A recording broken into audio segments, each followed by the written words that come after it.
ಓಂ ಶ್ರೀ ಗಣೇಶ ಶಾರದಾ ಗುರುಭ್ಯೋ ನಮಃ. ಹರಿ ಓಂ ನಮಃ ಶಿವಾಯ. ನಮಸ್ಕಾರ.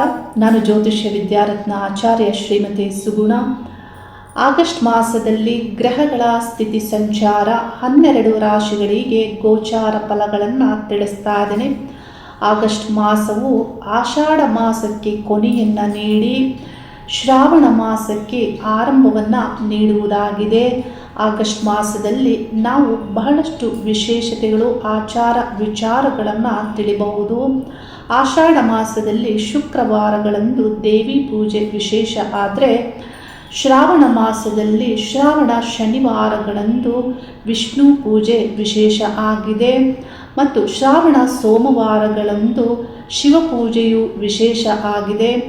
ಈ ಮಾಸದಲ್ಲಿ ವಿಶೇಷವಾಗಿ ನಾಗರ ಪಂಚಮಿ, ಮಂಗಳ ಗೌರಿ ವ್ರತ ಮತ್ತು ವರಮಹಾಲಕ್ಷ್ಮಿ ವ್ರತ ಆಚರಣೆ ಇವೆಲ್ಲವನ್ನು ನಾವು ಆಚರಿಸ್ತೇವೆ. ಈ ಮಾಸವು ವಿಶೇಷವಾದಂತಹ ಮಾಸವೂ ಆಗಿದೆ, ಶ್ರಾವಣ ಮಾಸ.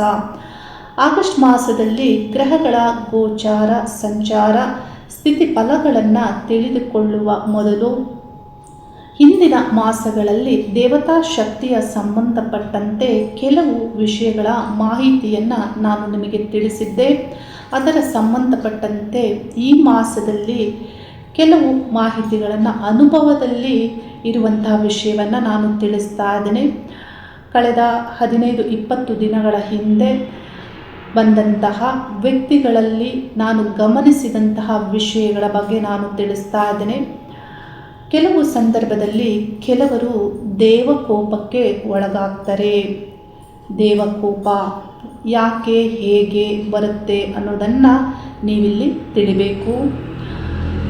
ಈ ಮಾಸವು ಹರಿಹರರಿಗೆ ಭೇದವಿಲ್ಲದೆ ಪೂಜಿಸಲ್ಪಡುವಂಥ, ಪ್ರಾರ್ಥಿಸಲ್ಪಡುವಂತಹ ಮಾಸವೂ ಆಗಿರೋದ್ರಿಂದ ಅದರ ಸಂಬಂಧಪಟ್ಟಂತೆ ಒಂದು ಅನುಭವವನ್ನು ತಿಳಿಸ್ತಾ ಇದ್ದೇನೆ. ಒಬ್ಬ ವ್ಯಕ್ತಿ ನನಗೆ ಕೆಲವೇ ದಿನಗಳ ಹಿಂದೆ ಸೋಮವಾರದಂದು ಕರೆ ಮಾಡ್ತಾರೆ. ಮಧ್ಯಾಹ್ನದ ನಂತರದಲ್ಲಿ ಅವರು ಕರೆ ಮಾಡ್ತಾರೆ. ನನ್ನೊಂದಿಗೆ ಮಾತಾಡಿ ಅವರು ಕರೆ ಕಟ್ ಮಾಡ್ತಾರೆ. ಮತ್ತೆ ಕರೆ ಮಾಡಿ ಅಪಾಯಿಂಟ್ಮೆಂಟ್ ಕೇಳ್ತಾರೆ. ನಾನು ತಕ್ಷಣಕ್ಕೆ ಯಾರಿಗೂ ಅಪಾಯಿಂಟ್ಮೆಂಟನ್ನು ಕೊಡೋದಿಲ್ಲ.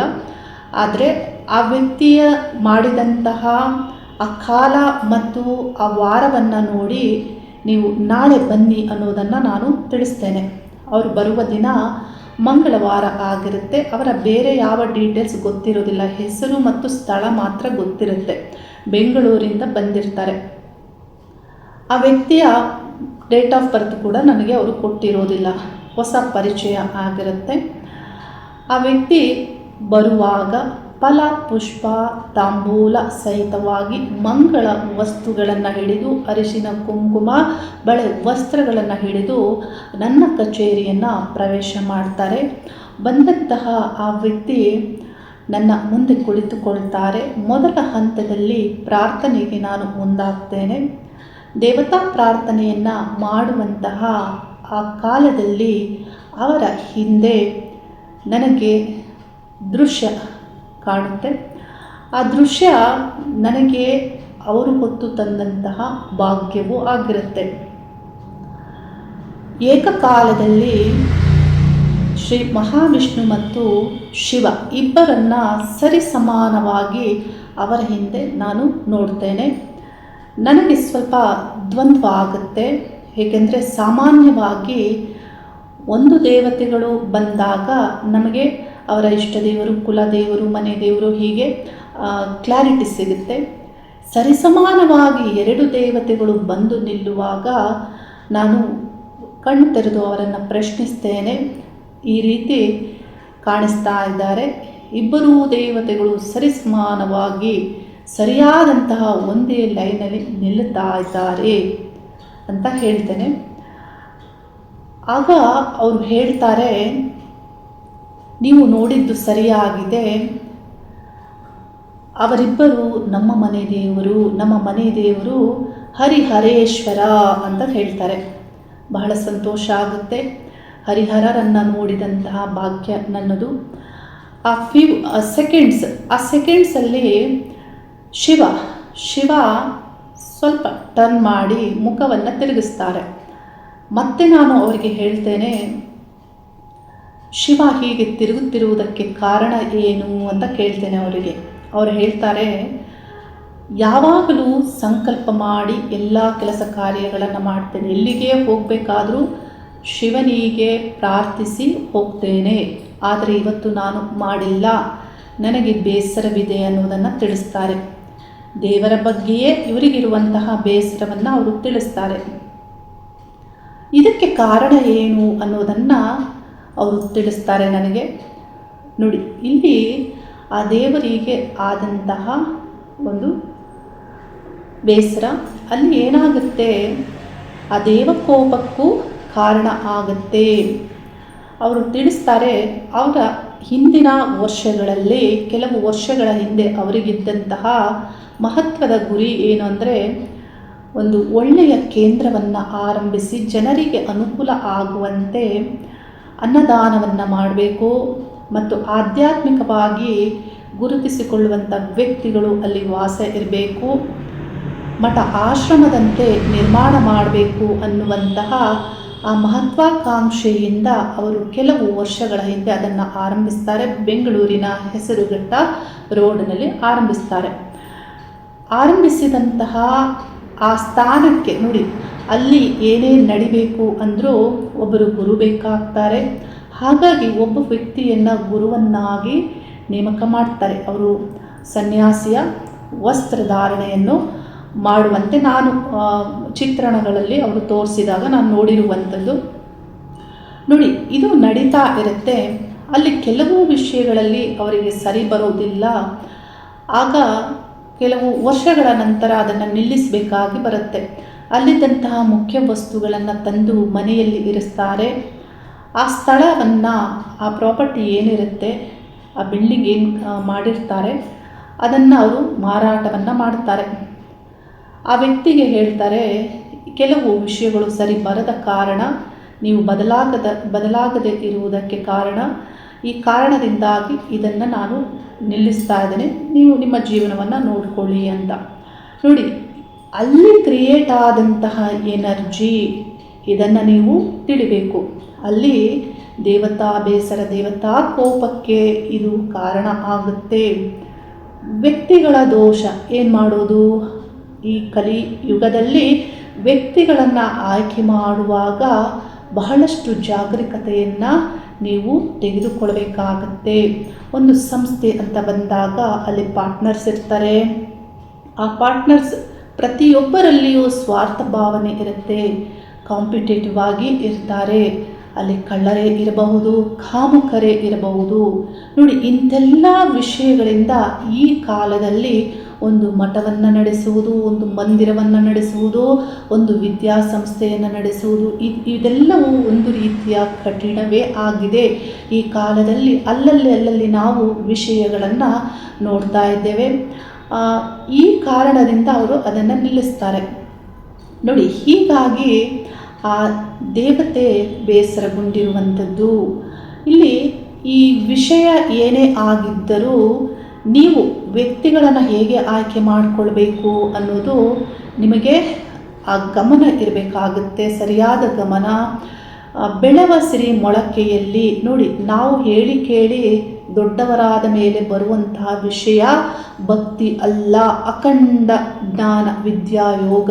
ಆ ಅಖಂಡವಾದಂತಹ ಆ ವಿದ್ಯಾಜ್ಞಾನ ಯಾರಲ್ಲಿ ಇರುತ್ತೆ ಮತ್ತು ಈ ಒಂದು ಭೂಮಿ ಲೋಕದಲ್ಲಿ ಇರುವ ಸಕಲ ಜೀವಿಗಳನ್ನು ಯಾರು ಭಕ್ತಿ ಪ್ರೇಮದಿಂದ, ಯಾರು ಕರುಣಾಭಾವದಿಂದ, ಯಾರು ಸಕಲದಲ್ಲಿಯೂ ಈಶ್ವರಿಯನ್ನು ಯಾರು ತಿಳಿತಾರೆ ಅಂಥ ವ್ಯಕ್ತಿಯನ್ನು ನೀವು ಆಯ್ಕೆ ಮಾಡಿಕೊಳ್ಬೇಕಾಗುತ್ತೆ.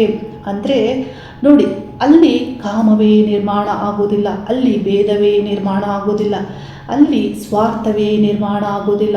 ಯಾಕೆ ಅಂದರೆ ಸಕಲ ಜೀವಿಗಳಲ್ಲಿಯೂ ಈಶ್ವರನನ್ನು ನೋಡುವಾಗ ಅವರಿಗೆ ನೋಡಿ, ಅಲ್ಲಿ ಕಾಮ ಅಂದರೆ ಇನ್ನೊಬ್ಬ ವ್ಯಕ್ತಿಯಿಂದ ಆ ಕಾಮವನ್ನು ಅನುಭವಿಸುವುದೆಲ್ಲಿ, ಅವರಲ್ಲಿಯೂ ನಾನೇ ಇದ್ದೀನಿ ಅಂದ ಮೇಲೆ, ಅವರಲ್ಲಿಯೂ ನಾನೇ ಇದ್ದೇನೆ ಅಂದ ಮೇಲೆ ಸ್ವಾರ್ಥ ಎಲ್ಲಿ, ಲೆಕ್ಕಾಚಾರವೆಲ್ಲಿ, ಇವೆಲ್ಲವೂ ಬರುವುದಿಲ್ಲ. ಅಂತಹ ವ್ಯಕ್ತಿಗಳನ್ನು ನೀವು ಗುರುತಿಸಿ ಅವರನ್ನು ನೇಮಕ ಮಾಡಬೇಕಾಗತ್ತೆ. ನೋಡಿ, ಶ್ರೀ ಆದಿಶಂಕರಾಚಾರ್ಯರಲ್ಲಿ ನಾವು ಬಾಲ್ಯದಿಂದ ಇದ್ದಂತಹ ಆ ಅಪಾರವಾದಂತಹ ಶಿವಭಕ್ತಿ, ಅಲ್ಲಿ ರಾಮಕೃಷ್ಣ ಪರಮಹಂಸರಲ್ಲಿ ಬಾಲ್ಯದಲ್ಲಿ ಇದ್ದಂತಹ ಆ ದೇವತಾ ಭಕ್ತಿ, ಅಂದರೆ ಇವರೆಲ್ಲರಲ್ಲಿಯೂ ಯಾರೋ ತುಂಬಿದ್ದಲ್ಲ, ಯಾವ ಕಾಲದಲ್ಲಿಯೋ ಬಂದಿದ್ದು ಅಲ್ಲ, ಅದು ಬೆಳೆವ ಸಿರಿ ಮೊಳಕೆಯಲ್ಲಿ ಅನ್ನುವಂತೆ ಆ ಬಾಲ್ಯದಿಂದಲೇ ಅದು ಆರಂಭ ಆಗಿತ್ತು. ಅದಕ್ಕೆ ಅವರು ಹಾಗೆಯೇ ಇದ್ದರು, ಅದೇ ಸ್ಥಾಪಿತವಾಗಿತ್ತು ಅವರಲ್ಲಿ. ಬುದ್ಧ ದೇವರನ್ನು ನೀವು ನೋಡ್ಬೋದು, ಗೌತಮ ಬುದ್ಧರನ್ನು ಅವರು ಮಧ್ಯ ಜೀವನದಿಂದ ಧ್ಯಾನಸ್ಥರಾಗಿರುವುದು ಇವೆಲ್ಲವನ್ನು ನೋಡ್ಬೋದು. ಆದರೂ ಅವರಂತೆ ಆಗಬೇಕು ಅಂದರೆ ನೋಡಿ, ಅದೇ ಅವರು ಆಗಬೇಕಾಗತ್ತೆ. ನಾವು ಹೇಳಿ ಕೇಳಿ ನೋಡಿ ವೇಷ ಧರಿಸಿದ ತಕ್ಷಣದಲ್ಲಿ ಅವರು ಆ ಸ್ಥಾನಕ್ಕೆ ಯೋಗ್ಯರಾಗಿರೋದಿಲ್ಲ. ಇಲ್ಲಿ ಏನಾಗುತ್ತೆ, ಒಂದು ಮಂದಿರವನ್ನು ಸ್ಥಾಪಿಸ್ತೀರಾ, ಇನ್ನೊಬ್ಬ ವ್ಯಕ್ತಿ ಬರ್ತಾರೆ, ಅವರು ಯಾವುದೋ ಒಂದು ದೋಷದ ಒಂದು ಪರಿಣಾಮವಾಗಿ ಆ ದೋಷ ನಿವಾರಣೆಗಾಗಿ ಅವರು ದೇವಾಲಯವನ್ನು ಕಟ್ಟಿಸ್ತಾರೆ. ಆದರೆ ಆ ವ್ಯಕ್ತಿ ಒಳ್ಳೆಯ ಒಂದು ಗೌರ್ಮೆಂಟ್ ಉದ್ಯೋಗದಲ್ಲಿ ಇರುವ ಕಾರಣ ಆ ದೇವಾಲಯದಲ್ಲಿ ನಿತ್ಯ ಪೂಜೆ ಮಾಡಲು ಸಾಧ್ಯವಾಗೋದಿಲ್ಲ, ಅಲ್ಲಿಗೆ ಹೋಗೋದಕ್ಕೆ ಸಾಧ್ಯವಾಗೋದಿಲ್ಲ. ಅಲ್ಲಿ ಅವರು ಪುರೋಹಿತರನ್ನು ನೇಮಕ ಮಾಡಿಲ್ಲ. ಆ ದೇವಾಲಯದಲ್ಲಿ ದೇವಿಯ ಪೂಜೆ ನಿತ್ಯ ಆಗಬೇಕಾಗತ್ತೆ. ಅದೇನಾಗುತ್ತೆ, ಅಲ್ಲಿ ದೋಷವು ನಿರ್ಮಾಣ ಆಗುತ್ತೆ. ಇನ್ನೊಬ್ಬರು ವ್ಯಕ್ತಿ ಬರ್ತಾರೆ, ಅವರು ಹೇಳ್ತಾರೆ, ನಮ್ಮ ಮನೆಯಲ್ಲಿ 2-3 ಸಾವಾಗಿದೆ. ಅಂದರೆ ಅಲ್ಲಿರುವಂತಹ ವಿಷಯಗಳ ಬಗ್ಗೆ ಅವರು ತಿಳಿಸ್ತಾರೆ. ಅವರ ಮನೆಯಲ್ಲಿ ಮಾಡ್ತಾ ಇದ್ದಂತಹ ಪೂಜಾ ವಸ್ತುಗಳೆಲ್ಲವನ್ನು ತೆಗೆದುಕೊಂಡು ಹೋಗಿ ಅವರು ನೀರಿಗೆ ಬಿಟ್ಟಿರ್ತಾರೆ. ಅಂದರೆ ಶ್ರೀಚಕ್ರ, ಇನ್ನಿತರ ವಿಷಯ ವಸ್ತುಗಳನ್ನೆಲ್ಲ ಬಿಟ್ಟಿರ್ತಾರೆ. ನೋಡಿ, ಅಲ್ಲಿ ಆಗುವಂತಹ ದೋಷಗಳು, ದೇವತಾ ಕೋಪಕ್ಕೆ ನೀವು ಒಳಗಾಗಬೇಕಾಗತ್ತೆ. ಈ ರೀತಿ ಆಗಬಾರದು. ಮಠ ಮಂದಿರಗಳನ್ನು ಕಟ್ಟಿದರೆ ನೀವು ಆ ದೀರ್ಘಕಾಲದವರೆಗೆ 100 ವರ್ಷಗಳಾದರೂ ಅದನ್ನು ಹೇಗೆ ಕಾಪಾಡುವುದು, ಆ ಎನರ್ಜಿಗೆ ಬೇಕಾಗುವಂತಹ ರಕ್ಷೆಯನ್ನು ನೀವೇ ನೀಡಬೇಕಾಗತ್ತೆ. ನೋಡಿ, ಒಂದು ಮಂದಿರವನ್ನು ಕಟ್ಟಿ ಕೆಲವು ದಿನಗಳ ಕಾಲ ಪೂಜೆ ಮಾಡಿ ಅದನ್ನು ಹಾಗೆ ಬಿಟ್ಟುಬಿಡ್ತಾರೆ. ಅದರಂತೆ ನಾವು ಕರ್ನಾಟಕದಲ್ಲಿ ಎಷ್ಟೋ ದೇವಾಲಯಗಳನ್ನು ನೋಡ್ಬೋದು. ಈ ರೀತಿಯೆಲ್ಲ ಮಾಡಬಾರ್ದು. ದೇವಕೋಪಕ್ಕೆ ಕಾರಣ ಆಗುತ್ತೆ. ಮನೆಯಲ್ಲೇ ಪೂಜಿಸಿ ಅಥವಾ ಹೊರಗೆ ಮಾಡಿ ಇನ್ನಿತರ ಯಾವುದೇ ಕಾರ್ಯದಲ್ಲಿ ಆದರೂ ಇಂಥ ಒಂದು ಗಮನಗಳು ನಿಮಗೆ ಸರಿ ಇರಬೇಕಾಗುತ್ತೆ. ಒಂದು ದೇವತೆಯನ್ನು ಪೂಜಿಸಿ ಮತ್ತೆ ಅದನ್ನು ನಿಲ್ಲಿಸಿದಾಗ ಆ ದೇವಕೋಪಕ್ಕೆ ನೀವು ಕಾರಣರಾಗಬೇಕಾಗತ್ತೆ. ಈ ವಿಷಯಗಳನ್ನು ಸರಿಯಾಗಿ ತಿಳಿದುಕೊಂಡು ನಿಮ್ಮ ಜೀವನದಲ್ಲಿ ಇಂಥ ತಪ್ಪುಗಳನ್ನು ಮಾಡಬೇಡಿ ಅನ್ನೋದನ್ನು ನಾನು ತಿಳಿಸ್ತಾ ಇದ್ದೇನೆ. ಇನ್ನು ಸಿದ್ಧಿ ದೇವತೆಗಳ ಬಗ್ಗೆ ಆಗಾಗ ನನ್ನಲ್ಲಿ ಪ್ರಶ್ನೆ ಮಾಡ್ತಾ ಇರ್ತಾರೆ ಜನರು. ಇದರ ಸಂಬಂಧಪಟ್ಟಂತೆ ನೆಕ್ಸ್ಟ್ ವಿಡಿಯೋದಲ್ಲಿ ನಾನು ತಿಳಿಸಿಕೊಡ್ತೇನೆ. ಮುಂದಿನ ಮಾಸದಲ್ಲಿ, ಆಗಸ್ಟ್ ಮಾಸದಲ್ಲಿ ಗ್ರಹಗಳ ಗೋಚಾರ ಸಂಚಾರದಲ್ಲಿ ಗ್ರಹಗಳಲ್ಲಿಯೇ ಮುಖ್ಯ ಗ್ರಹವಾಗಿರುವಂತಹ ಸೂರ್ಯಗ್ರಹ ಕಟಕ ರಾಶಿಯಲ್ಲಿ ಮತ್ತು ಸಿಂಹ ರಾಶಿಯಲ್ಲಿ ಸಂಚಾರ. ಬುಧ ಗ್ರಹ 4 ದಿನಗಳ ಕಾಲ ಮಿಥುನ ರಾಶಿಯಲ್ಲಿ, 19 ದಿನಗಳ ಕಾಲ ಕಟಕ ರಾಶಿಯಲ್ಲಿ, ಕೊನೆ ವಾರದಲ್ಲಿ ಬುಧ ಗ್ರಹ ಸಿಂಹ ರಾಶಿಯನ್ನು ಪ್ರವೇಶಿಸಿ ಅಲ್ಲಿ ಸಂಚಾರವನ್ನು ಆರಂಭಿಸ್ತಾರೆ. ಶುಕ್ರ ಗ್ರಹ ಬಹುಪಾಲು ಮೊದಲನೇ ವಾರದಿಂದಲೇ ಕನ್ಯಾ ರಾಶಿ ನೀಚ ರಾಶಿಯಲ್ಲಿ ಸಂಚರಿಸ್ತಾರೆ. ಕುಜ ಗ್ರಹ ಮೊದಲನೇ ವಾರದಿಂದಲೇ ಮಿಥುನ ರಾಶಿಯನ್ನು ಪ್ರವೇಶಿಸಿ ಅಲ್ಲಿ ಸಂಚರಿಸ್ತಾರೆ. ಶನಿ ಗ್ರಹ ವಕ್ರ ಸಂಚಾರ ಈಗಾಗಲೇ ಆರಂಭಿಸಿದ್ದು ಮೀನ ರಾಶಿಯಲ್ಲಿ ಸಂಚರಿಸ್ತಾರೆ. ಗುರುಗ್ರಹ ಕಟಕ ರಾಶಿಯಲ್ಲಿ ಸಂಚರಿಸ್ತಾರೆ. ರಾಹು ಕೇತು ಗ್ರಹಗಳು ಕುಂಭ ರಾಶಿ ಸಿಂಹ ರಾಶಿಯಲ್ಲಿ ಸಂಚರಿಸ್ತಾರೆ. ಗ್ರಹಗಳ ಸಂಚಾರ ಈ ರೀತಿ ಇದೆ. 12 ರಾಶಿಗಳಿಗೆ ಗ್ರಹಗಳ ಗೋಚಾರ ಫಲಗಳನ್ನು ತಿಳಿಸ್ತಾ ಇದ್ದೇನೆ. ವೃಶ್ಚಿಕ ರಾಶಿಯವರಿಗೆ ಆಗಸ್ಟ್ ಮಾಸದಲ್ಲಿ ರಾಶ್ಯಾಧಿಪತಿ ಕುಜಗ್ರಹ ಸಪ್ತಮ ಸ್ಥಾನ ವೃಷಭ ರಾಶಿಯಲ್ಲಿ ಪ್ರಾರಂಭದ 3 ದಿನಗಳ ಕಾಲ ಸಂಚಾರ ಮಾಡಲಿದ್ದು, ಆನಂತರ ಮಿಥುನ ರಾಶಿಯನ್ನು ಪ್ರವೇಶ ಮಾಡಿ ಅಲ್ಲಿ ಸಂಚರಿಸುವ ಕಾಲ ಆಗಿರುತ್ತೆ. ಪ್ರಾರಂಭದ ವಾರದಲ್ಲಿ ಮೃಗಶಿರ ಸ್ವಾನಕ್ಷತ್ರದಲ್ಲಿ ರಾಶ್ಯಾಧಿಪತಿ ಸಂಚಾರ ಮಾಡೋದ್ರಿಂದ ನಿಮ್ಮ ಮುಖ್ಯ ಕೆಲಸ ಕಾರ್ಯಗಳು ಏನೇ ಇದ್ದರೂ ಮೊದಲನೇ ವಾರದಲ್ಲಿ ಮಾಡೋದ್ರಿಂದ, ಮೊದಲ 3-4 ದಿನಗಳಲ್ಲೇ ಮಾಡಿಕೊಳ್ಳೋದ್ರಿಂದ ಫಲಗಳು ನಿಮಗೆ ಪಾಸಿಟಿವ್ ಆಗಿ ರಿಸಲ್ಟ್ ಸಿಗಬಹುದು. ಆ ನಂತರದಲ್ಲಿ ಕುಜಗ್ರಹ ಅಷ್ಟಮ ಸ್ಥಾನ ಮಿಥುನ ರಾಶಿಯನ್ನು ಪ್ರವೇಶ ಮಾಡಿ ಅಲ್ಲಿ ಸಂಚರಿಸ್ತಾರೆ. ಅಲ್ಲಿ ನಿಮಗೆ ಕಷ್ಟ ಆಗಬಹುದು. ಕೆಲಸ ಕಾರ್ಯಗಳಲ್ಲಿ ವಿಘ್ನಗಳು, ಅಡೆತಡೆಗಳು ಎದುರಾಗುವಂತೆ ಪ್ರಭಾವ ಆಗುತ್ತೆ. ಇಲ್ಲಿ ಅಷ್ಟಮ ಸ್ಥಾನದಲ್ಲಿ ಯಾವ ರೀತಿ ನಿಮಗೆ ಇಲ್ಲಿ ಕುಜನ ಪ್ರಭಾವ ಇರುತ್ತೆ ಅಂದರೆ ಪಾಸಿಟಿವ್ ಆಗಿ ನಿಮ್ಮ ಮೈಂಡ್ ಇನ್ವೆಸ್ಟಿಗೇಟಿವ್ ಮೈಂಡ್ ಅಂತ ಇಲ್ಲಿ ರಹಸ್ಯವನ್ನು ತಿಳಿಯುವಂತೆ ಈ ಗ್ರಹದ ಪ್ರಭಾವ ಆಗಲಿದೆ. ಯಾವುದೇ ರಹಸ್ಯ ವಿಜ್ಞಾನ ಆಗ್ಬೋದು, ನಿಗೂಢ ವಿಜ್ಞಾನ ಆಗ್ಬೋದು, ಇದರ ಬಗ್ಗೆ ತಿಳಿದುಕೊಳ್ಳುವಂತೆ ಪ್ರಭಾವ ಆಗುತ್ತೆ. ಹಾಗಾಗಿ ಏನಾಗುತ್ತೆ, ಅದನ್ನು ತಿಳಿದುಕೊಳ್ಳೋದ್ರಿಂದಲೋ ಏನೋ ನಿಮ್ಮಲ್ಲಿ ನೀವು ಬದಲಾವಣೆಗಳನ್ನು ಮಾಡ್ಕೊಳ್ತೀರ. ಸಡನ್ ಚೇಂಜಸ್ ಆಗುವುದಕ್ಕೆ ಇಲ್ಲಿ ರಾಶ್ಯಾಧಿಪತಿಯೇ ಫಲವನ್ನು ನೀಡ್ತಾರೆ. ಮತ್ತು ಕೇತು ಗ್ರಹದೊಂದಿಗೆ ದಶಮಾಧಿಪತಿ ಕರ್ಮಸ್ಥಾನಾಧಿಪತಿಯಾದಂತಹ ಸೂರ್ಯ ಗ್ರಹ 17ನೇ ದಿನಾಂಕದ ನಂತರದಲ್ಲಿ ಸಂಚರಿಸ್ತಾರೆ. ಹಾಗಾಗಿ ಕೇತು ಗ್ರಹವು ನಿಮ್ಮ ಕೆಲಸ ಕಾರ್ಯಗಳಲ್ಲಿ ಅಥವಾ ಯೋಜನೆಗಳಲ್ಲಿ ಸಡನ್ ಚೇಂಜ್ ಆಗುವುದಕ್ಕೆ ಇಲ್ಲಿ ಪ್ರಭಾವವನ್ನು ಮಾಡ್ತಾರೆ. ಅಷ್ಟಮದಲ್ಲಿ ಕುಜ ಸಂಚರಿಸುವಾಗ ಸಡನ್ ಆಗಿ ಆಗಬಹುದಾದಂತಹ ಘಟನೆಗಳಿಗೂ ಪ್ರಭಾವವನ್ನು ಮಾಡುತ್ತಾರೆ. ಹಾಗಾಗಿ ಹೊರಗಿನ ವಿಷಯಗಳಲ್ಲಿ ನೀವು ಜಾಗೃತಿಯನ್ನು ತೆಗೆದುಕೊಳ್ಬೇಕಾಗುತ್ತೆ. ಆದರೆ ರಹಸ್ಯ ಜ್ಞಾನವನ್ನು ಪಡೆದುಕೊಳ್ಳುವುದು, ಇನ್ವೆಸ್ಟಿಗೇಟಿವ್ ಮೈಂಡ್, ಇದೆಲ್ಲವೂ ಒಳ್ಳೆ ಪಾಸಿಟಿವ್ ರಿಸಲ್ಟನ್ನು ನಿಮಗೆ ಕೊಡುತ್ತೆ. ಇನ್ನು ಉದ್ಯೋಗದ ವಿಷಯ ಸಂಬಂಧಪಟ್ಟಂತೆ ಕಷ್ಟ ಆಗ್ತಾ ಇರುತ್ತೆ. ಆದರೂ ನಿಮಗೆ ಕೆಲವು ವಿಷಯಗಳಲ್ಲಿ ನವಮ ಲಕ್ ಅದೃಷ್ಟ ಸ್ಥಾನದಲ್ಲಿ ಗುರುಗ್ರಹದೊಂದಿಗೆ ಪ್ರಾರಂಭದ 17 ದಿನಗಳ ಕಾಲ ಸೂರ್ಯಗ್ರಹ ಸಂಚಾರ ಆಗುತ್ತೆ ಮತ್ತು ಬುಧಗ್ರಹ ಸಂಚಾರ 23ನೇ ದಿನಾಂಕದವರೆಗೆ ಆಗುತ್ತೆ. ಈ ಗ್ರಹಗಳ ಪ್ರಭಾವದಿಂದ ಅದೃಷ್ಟ ಸ್ಥಾನದಲ್ಲಿ ನಿಮಗೆ ಅದೃಷ್ಟದಿಂದ ಆಗಬಹುದಾದಂತಹ ಕೆಲಸ ಕಾರ್ಯಗಳು ಇಲ್ಲಿ ವರ್ಕ್ ಆಗುತ್ತೆ. ಅಂದರೆ ಯಾವ ರೀತಿ ಅಂದರೆ ಅಧಿಕಾರಯುತವಾಗಿ ಅಧಿಕಾರ ಯೋಗದಲ್ಲಿ ಇರುವಂತಹ ವ್ಯಕ್ತಿಗಳಿಗೆ ಗೌರವ ಸ್ಥಾನ, ಮತ್ತು ನೀವೇನಾದರೂ ಮಲ್ಟಿನ್ಯಾಷನಲ್ ಕಂಪನಿಗಳಲ್ಲಿ ಕೆಲಸ ಮಾಡ್ತಾ ಇದ್ದೀರಾ ಅಂದರೆ ಬುಧ ಪ್ರಭಾವ ಒಳ್ಳೆಯದಾಗುತ್ತೆ. ನೆಟ್ವರ್ಕ್ ಹೊಂದಿರುವಂತಹ ವ್ಯಕ್ತಿಗಳು ಸಾಮಾಜಿಕವಾಗಿ ಆದರೂ ಆಗಬಹುದು. ಸ್ವಲ್ಪ ಕೇರ್ಫುಲ್ ಮ್ಯಾನೇಜ್ಮೆಂಟ್ ಇದ್ದರೆ ಒಳ್ಳೆಯದೇ ಆಗುತ್ತೆ. ಏಕೆಂದರೆ ಲಾಭ ಸ್ಥಾನದಲ್ಲಿ ಶುಕ್ರ ನೀಚ ಆಗಿ ಸಂಚರಿಸುವಾಗ ನೆಟ್ವರ್ಕ್ ಏನಿರುತ್ತೆ, ಸಾಮಾಜಿಕವಾದಂತಹ ಪಬ್ಲಿಕ್ ಇಮೇಜ್ ಏನಿರುತ್ತೆ, ಅದಕ್ಕೆ ಕಷ್ಟಪಡಬೇಕಾಗುತ್ತೆ. ರಾಶ್ಯಾಧಿಪತಿಯು ಅಷ್ಟಮದಲ್ಲಿ ಇರೋದರಿಂದ ಉದ್ಯೋಗಸ್ಥರು ಅಂದರೆ ಈ ಎಲ್ಲ ವಿಷಯಗಳಲ್ಲಿ ನಿಮ್ಮ ಸಾಮಾಜಿಕವಾದಂತಹ ಆ ಪಬ್ಲಿಕ್ ಇಮೇಜಲ್ಲಿ ಕೇರ್ಫುಲ್ ಆಗಿ ಇದ್ದರೆ ಒಳ್ಳೆ ಫಲವನ್ನೇ. ನವಮ ಸ್ಥಾನದಲ್ಲಿ ಗುರು, ಬುಧ ಮತ್ತು ಸೂರ್ಯ ಗ್ರಹಗಳು ಒಳ್ಳೆ ಫಲವನ್ನು ನೀಡ್ತಾರೆ. 17ನೇ ದಿನಾಂಕ ನಿಮ್ಮ ದಶಮ ಕರ್ಮಸ್ಥಾನವನ್ನು ಸೂರ್ಯ ಪ್ರವೇಶಿಸ್ತಾರೆ. ಕೇತು ಗ್ರಹದೊಂದಿಗೆ ಸಂಚರಿಸುವಾಗ ಏನೋ ಇಷ್ಟ ಇಲ್ಲದದ್ದು ಬದಲಾವಣೆಗಳನ್ನು ಮಾಡಿಕೊಳ್ಳುವಂತಹ ಪರಿಸ್ಥಿತಿ ಬರಬಹುದು, ಅಥವಾ ಮೊದಲು ಮಾಡಿಕೊಳ್ಬೋದು, ಆನಂತರ ಇಷ್ಟ ಆಗದೆ ಇರ್ಬೋದು, ಸಡನ್ ಏನಾದರೂ ಚೇಂಜಸ್ ಆಗ್ಬೋದು. ಈ ರೀತಿ ಸೂರ್ಯ ಕೇತು ಪ್ರಭಾವ ನಿಮ್ಮ ಕರ್ಮಸ್ಥಾನದಲ್ಲಿ ಆಗುತ್ತೆ. ಹಾಗಾಗಿ ಇದರ ಬಗ್ಗೆ ನಿಮ್ಮ ಮೈಂಡ್ ಸರಿ ಇರಬೇಕಾಗುತ್ತೆ ಯಾವಾಗಲೂ. ಇನ್ನು ಸ್ವಂತ ವ್ಯಾಪಾರ ವ್ಯವಹಾರ ಈ ಸಂಬಂಧಪಟ್ಟಂತೆ ಸಪ್ತಮಾಧಿಪತಿಯಾದಂತಹ ಶುಕ್ರ ನೀಚ ಆಗಿರೋದ್ರಿಂದ ಕಷ್ಟಗಳು ಆಗಬಹುದು. ಅಂದರೆ ಬಲ ಇರೋದಿಲ್ಲ, ಶುಕ್ರನಿಗೆ ಬಲ ಇರೋದಿಲ್ಲ.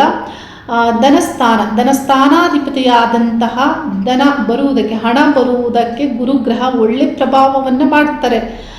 ಲಾಭಾಧಿಪತಿಯಾದಂತಹ ಬುಧಗ್ರಹ ನವಮ ಮತ್ತು ದಶಮದಲ್ಲಿ ಸಂಚರಿಸುವ ಕಾಲ ಆಗಿರುತ್ತೆ. ಲಾಭ ಬರುವಂತೆ ಇಲ್ಲಿ ಫಲವನ್ನು ನೀಡ್ತಾರೆ.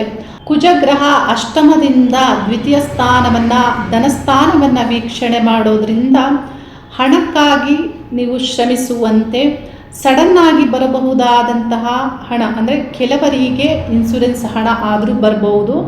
ಆದರೆ ಬಿಸ್ನೆಸ್ ಅಂತ ಬಂದಾಗ ಬರುವ ಲಾಭದಲ್ಲಿ ಕೊರತೆಗಳಿರುತ್ತೆ. ಲಾಭ ಸ್ಥಾನದಲ್ಲಿ 12ನೇ ಸ್ಥಾನಾಧಿಪತಿಯಾದಂತಹ ಶುಕ್ರ ಸಂಚಾರ ಆಗ್ತಾ ಇರೋದ್ರಿಂದ ಸಾಮಾನ್ಯವಾಗಿ ಧನಾಭಿವೃದ್ಧಿ ಆಗುತ್ತೆ. ಧನಸ್ಥಾನಾಧಿಪತಿಯು ಭಾಗ್ಯಸ್ಥಾನದಲ್ಲಿ ಸಂಚಾರ ಮಾಡ್ತಾ ಇರೋದ್ರಿಂದ ಮಧ್ಯಮ ಫಲಗಳಿರುತ್ತೆ.